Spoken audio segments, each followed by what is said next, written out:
Hello friends, आइए आज हम लोग बात करें एक ऐसी सर्जिकल इमरजेंसी जिसके लिए हम लोग पेशेंट्स को अवेयर करना चाहते हैं, जिससे कि हम लोग काफ़ी लाइफ बचा सकें।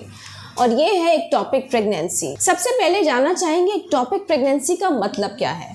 एक्टोपिक प्रेगनेंसी वह प्रेगनेंसी होती है जो यूट्रस के अलावा कहीं भी इम्प्लांट हो जाती है। एक्टोपिक मतलब अपनी जगह से हट के। ये चाहे हो सकती है, जैसे कि हम लोग जानते हैं कि स्पर्म यूजुअली विजाइना में आके कलेक्ट हो जाता है, सीमेन जितना होता है, वहाँ से फिर स्पर्म जो है असेंड करता है और ट्यूब में जाता है, और ओवरी से जब एग रिलीज होता है तो वह भी ट्यूब में जाता है, और दोनों लोग मिलते हैं जाकर आपके ट्यूब में, और वहाँ पे बन जाता है एम्ब्रियो, जो कि आगे इम्प्लांट हो जाता है फंडस पे यूट्रस के अंदर। तो ये एक नॉर्मल फिनोमेना है जो कि प्रेगनेंसी कॉज करता है। लेकिन एक्टोपिक में क्या होता है? एक्टोपिक में यूट्राइन कैविटी के अलावा प्रेगनेंसी का इम्प्लांटेशन ट्यूब के अंदर हो सकता है, ओवरी के अंदर हो सकता है, सर्विक्स के अंदर हो सकता है, या आजकल एक बहुत कॉमन कंडीशन है जिसको हम लोग स्कार एक्टोपिक कहते हैं। स्कार एक्टोपिक यानी कि आपके वह जगह पर जाके प्रेगनेंसी अटैच हो जाती है जो वहाँ पे पुराना सिजेरियन स्कार रहता है, मायोमेक्टनी स्कार रहता है। तो वह प्रेगनेंसी जो अपनी जगह से हट के अन्य जगह पर जाके इम्प्लांट होती है, उसको हम लोग कहते हैं एक्टोपिक प्रेगनेंसी। इसके लिए हम लोग को अलर्ट रहने की ज़रूरत क्यों है? क्योंकि हम लोग जानते हैं कि यूट्रस ही एक ऐसा ऑर्गन है जो प्रेगनेंसी के लिए बना है। उसके पास बहुत स्पेस है। जैसे जैसे प्रेगनेंसी का साइज़ बढ़ेगा वैसे वैसे यूट्रस का साइज़ भी बढ़ेगा। लेकिन अगर यही प्रेगनेंसी आपकी ट्यूब के अंदर रहे, क्योंकि ट्यूब का डायमीटर केवल 1 मिलीमीटर से 4 मिलीमीटर तक होता है, अलग जगह पे अलग डायमीटर होता है, तो अगर प्रेगनेंसी का साइज़ बढ़ा ट्यूब के अंदर तो वह फट जाएगी, ब्लास्ट हो जाएगी, और जब वह फटेगी तो जितनी ब्लड वेसल्स हैं आसपास की, वहाँ से इतनी सीवियर ब्लीडिंग स्टार्ट हो जाएगी कि पेशेंट शॉक में चला जाएगा और पेशेंट की लाइफ को डेंजर हो जाएगा। तो इसलिए इसको मैनेज करना बहुत ज़्यादा ज़रूरी है।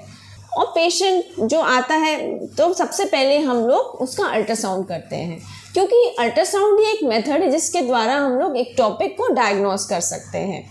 अब अल्ट्रासाउंड में ऐसे पेशेंट्स में हम लोगों को यूट्रस के अंदर सैक ना मिलकर हम लोग को ओवरी के अंदर मिल सकता है, ट्यूब में मिल सकता है।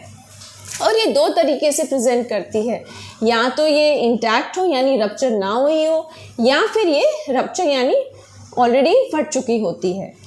तो अगर ऐसा हो तो हम लोग को फटाफट पेशेंट को मैनेज करना है, और पेशेंट की भी ड्यूटी बनती है कि वह फटाफट अपना ट्रीटमेंट कराए। तो इसके सिम्टम्स क्या हैं, सबसे पहले ये जानना चाहेंगे। इसके सिम्टम्स हैं, फर्स्ट ऑफ ऑल पीरियड्स में सोना, दूसरा पेट के निचले हिस्से में बहुत सीवियर पेन होना अगर ये रप्चर एक्टोपिक है, और पेशेंट को चक्कर आना, एकदम से आंखों के आगे अंधेरा छाना, जनरलाइज एक तरीके से बहुत ज़्यादा वीकनेस लगना, ये सारे सिम्टम्स हैं जो कि एक्टोपिक के लिए हम लोग को सोचने के लिए मजबूर करते हैं। तो इसका ट्रीटमेंट क्या है ये जानना चाहेंगे। जब हम लोगों ने डायग्नोस कर लिया कि पेशेंट को एक्टोपिक है, और इसके लिए हम लोग ट्रांसवेजाइनल स्कैन का ही ज़्यादातर यूज़ करते हैं। डिपेंड करता है कि एक प्रेगनेंसी का साइज़ क्या है, एक्टोपिक प्रेगनेंसी का मास कितना बड़ा है। अगर वो 4 सेंटीमीटर से छोटा है, उसका बीटा HCG लेवल जो है वो 1000 से 5000 इंटरनेशनल यूनिट्स के बीच में है, तो ऐसी कंडीशन में हम लोग उसको मेडिकली मैनेज भी कर सकते हैं, जो कि एक मेथोट्रेक्सेट इंजेक्शन देने से होता है। लेकिन ऐसे पेशेंट्स में मॉनिटरिंग की बहुत सख्त ज़रूरत है। अगर पेशेंट मॉनिटर करवा सकता है, उसमें उसको रिपीटेड अल्ट्रासाउंड्स की ज़रूरत है, साथ में उसको अपने बीटा HCG लेवल्स कुछ दिन पे मॉनिटर करवाने पड़ते हैं। अब सर्जिकल मैनेजमेंट इसका कैसे होता है? सर्जिकल मैनेजमेंट के लिए हम लोग लैप्रोस्कोपी का यूज़ करते हैं। अगर ये रप्चर नहीं हुई है प्रेगनेंसी, तो हम लोग ऑर्गन को सेव करने की कोशिश करते हैं, जैसे कि ट्यूब को। अगर ट्यूब में है, अगर बीच में कहीं पर है, तो वहाँ पर हम लोग इंसिजन लगाकर उसको हम लोग निकाल के दोबारा से उसको स्टिच कर देते हैं। हम लोग उसको सेल्पिंगोस्टमी या सेल्पिंगोटमी दोनों तरीके से कर सकते हैं। और अगर ट्यूब रप्चर हो गई है, वहाँ से कंटिन्यूस ब्लीडिंग हो रही है, तो हमारा फर्ज बनता है उसको हम लोग ब्लड वेसल्स को सील करके पूरी सैल्पिंजेक्टमी कर दें। उस एरिया की पार्ट की लेफ्ट या राइट जहाँ भी है तो उसको हम लोग पूरा ट्यूब निकाल देते हैं।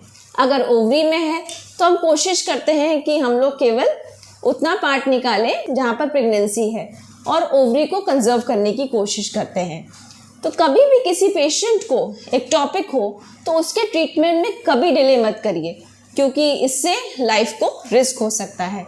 और अगर आपको किसी प्रकार की क्वेरी हो एक्टोपिक से रिलेटेड तो आप क्वेश्चन बॉक्स में ज़रूर लिखिए।